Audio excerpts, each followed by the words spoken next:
When do the infected die? HBO's TV adaptation of The Last of Us has featured several different types of infected, and I'm here to show you the entire life cycle of an infected from the first bite all the way to when the fungus completely overtakes their body. Most of all though, I'll show you exactly when the infected actually die.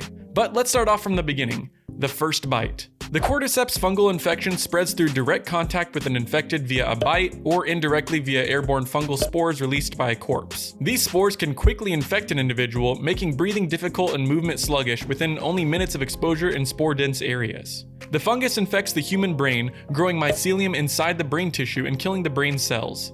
This erases memories and drives the host insane, modifying their instincts to seek no goal other than spreading the spores to others. The infection can turn an individual into a runner in as quickly as 5 minutes or up to 2 days, depending on where they were bitten. The bitten area will turn red and black, causing the host to sweat profusely and become disoriented. They also show a telltale sign of the infection through their hands shaking and rapid muscle spasms. Relying on primitive animalistic instincts caused by the infection, they'll attempt to attack or eat any human they find, which brings us to the first type of infected, a runner. Runners are individuals who recently came into contact with the Cordyceps infection. They're defined by their intense speed, sluggish attacks, and a tendency to attack people in hordes. Runners appear to experience hair loss, discolored skin accompanied with lesions, and bloodshot eyes. Another interesting thing the HBO adaptation added to the infected's abilities is somewhat of a hive mind. As seen in the series, if one infected or fungal growth is stimulated, other infected runners in the area will be alerted, causing them to attack the stimulated area in large masses. Stalkers are creatures who have been infected from somewhere between 2 weeks to a year. Per their name, they stalk and hide from prey in the dark and attack at opportune moments. Some also latch onto the walls and allow the Cordyceps to fester, keeping the host alive until prey walks by, at which point the stalker breaks free and attacks. Stalkers can be seen with significant fungal growth around their eyes and shoulders. Skin will begin to peel from the face, sometimes causing the nose to fall off as the fungus begins to break open the skull. Clickers are creatures that have been infected for at least 1 year. By this point, the skull has been completely split open due to advanced fungal growth on the brain, growing over or outright destroying the host's eyes, leaving only a maw of teeth which are rotten and jagged. These growths eventually blind them, forcing them to use a rudimentary form of echolocation to find their prey.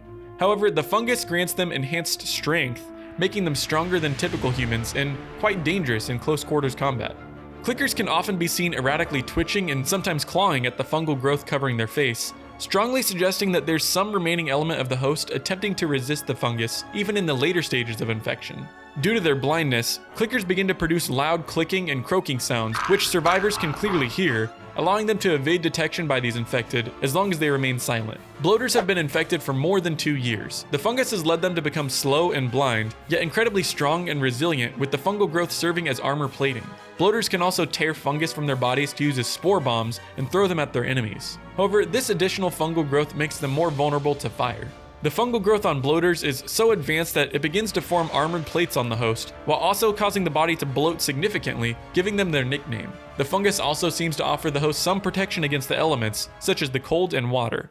Shamblers are creatures that have been infected for even longer than bloaters and typically inhabit areas thriving with water. While not as physically enhanced as clickers or bloaters, Shamblers are able to grapple prey and expel large spore clouds from their bodies, which cause acidic burns on the skin of prey. When killed, the spores explode, releasing a final burst of Cordyceps into the air, infecting anyone around them. The Rat King is a unique stage of infected that developed in a Seattle hospital after over 20 years of infection. Formed from several infected combining into one, the Rat King is colossal in strength and size, and able to take extensive damage from fire, bombs, and guns. Even after taking much damage, it doesn't die, but instead its various infected parts will start to break off from the larger mass and attack along with it. Now, for the question you've been waiting for. When do they eventually die? Well, if you don't count humans killing them during one of the earlier stages of infection, the answer is that it varies. For example, stalkers often enter dormant states, latching onto walls and allowing the fungus to grow around them until they're disturbed. If they aren't disturbed for an extended period of time though, the fungus will eventually kill the host body. There are some infected who only live for a few weeks, and others that can survive for over 20 years, such as the Rat King.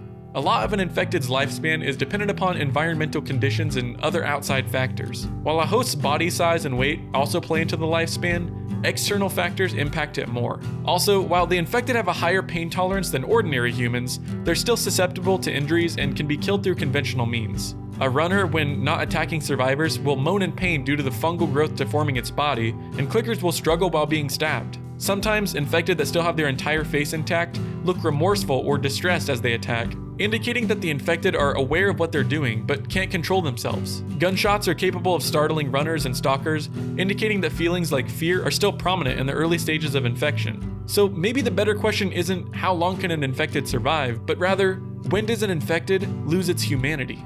Now, keep in mind this information on the types of infected and when they die comes from a mixture of both the video games and the TV show, so we may see more differences in the HBO series as more seasons are released. Anyways, subscribe for more The Last of Us content, and if you liked the video, check out the one on your screen too.